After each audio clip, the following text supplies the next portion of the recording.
Bama always has good wide receivers, and with Jalen Waddle going down for the season with an ankle injury, it looks like John Metchie III will be the next man up for the Alabama Crimson Tide. He's already shown flash before Waddle went down, but now I think he's going to put on a show. So who is John Metchie, and how did he get to this point? The kid has grown up all over the world, had a heart condition that almost made him not be able to play football, and worked harder than everyone else to become a big-time recruit. So today we'll talk about his entire football story, and his time so far at Alabama, and why he is the next future star of the team.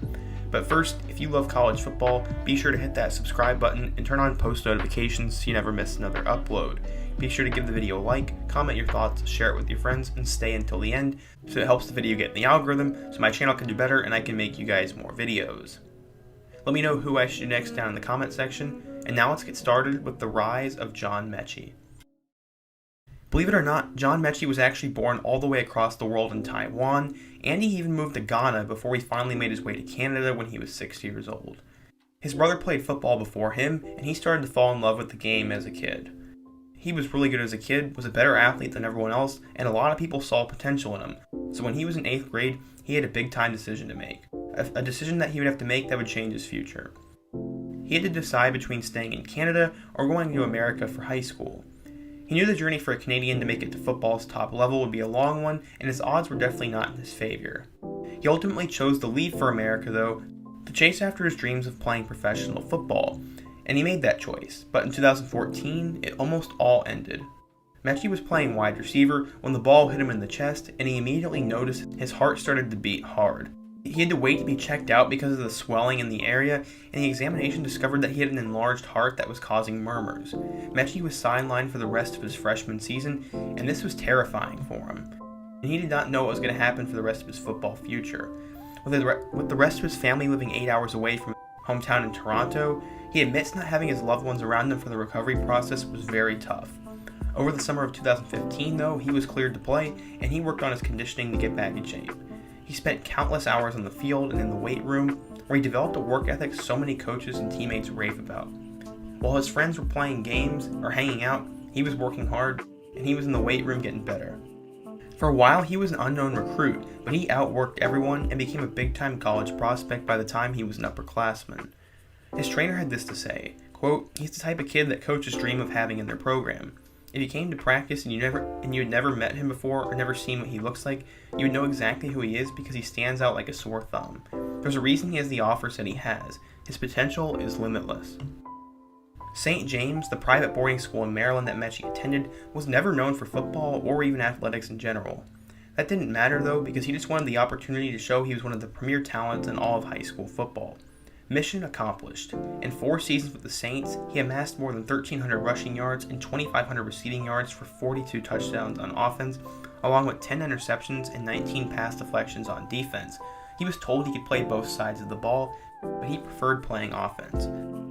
He was a 4-star recruit by every single recruiting service and had over 25 scholarship offers to big-time schools. But where was he going to go? His final 5 schools were Alabama, Penn State, Michigan, Notre Dame, and Nebraska, but Bama and Penn State were the 2 favorites. He decided to take another year to go to a prep school and get better because the kids in his class were a lot older and bigger than him, and he wanted to have the leg up when he got to college.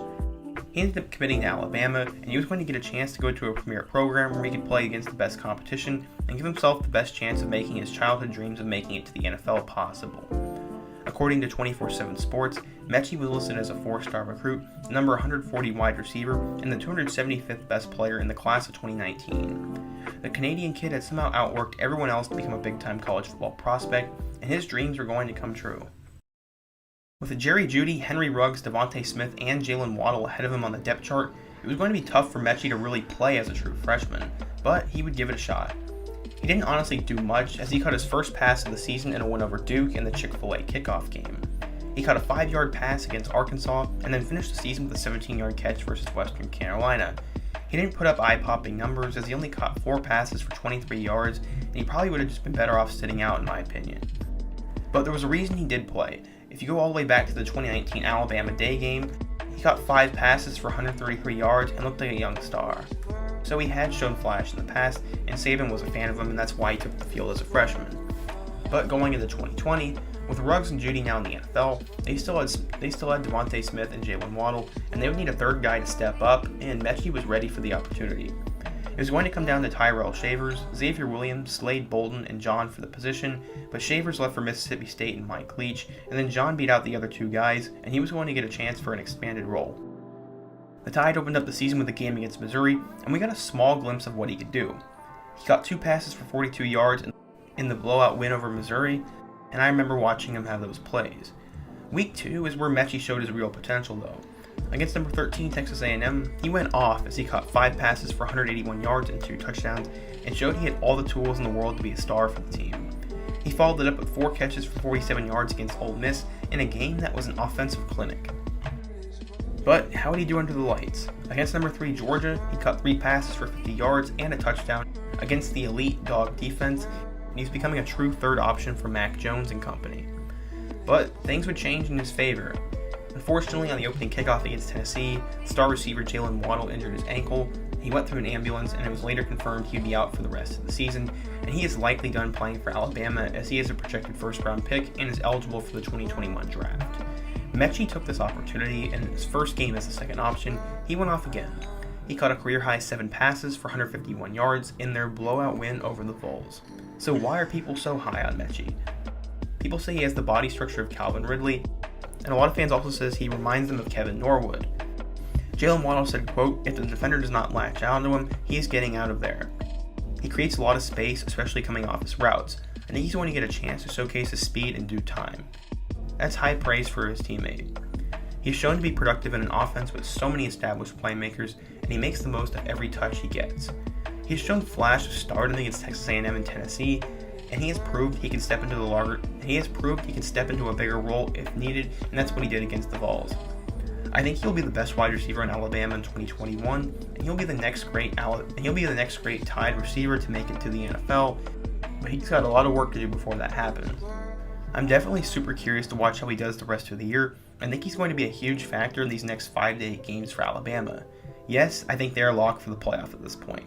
But let me know what you guys think. Do you guys enjoy his story? And who do you guys think will be the next great Alabama receiver? And what do you think of Metchie? Let me know who I should do next or another player with an inspiring story. And I'll be sure to consider everything. Be sure to check out a link to my podcast and my second channel I'm starting. And also don't forget to subscribe and turn on notifications if you're new. And give the video a like, share it with your friends, and drop a comment. And check out all my other videos. I will definitely see you guys again soon. But until next time, peace.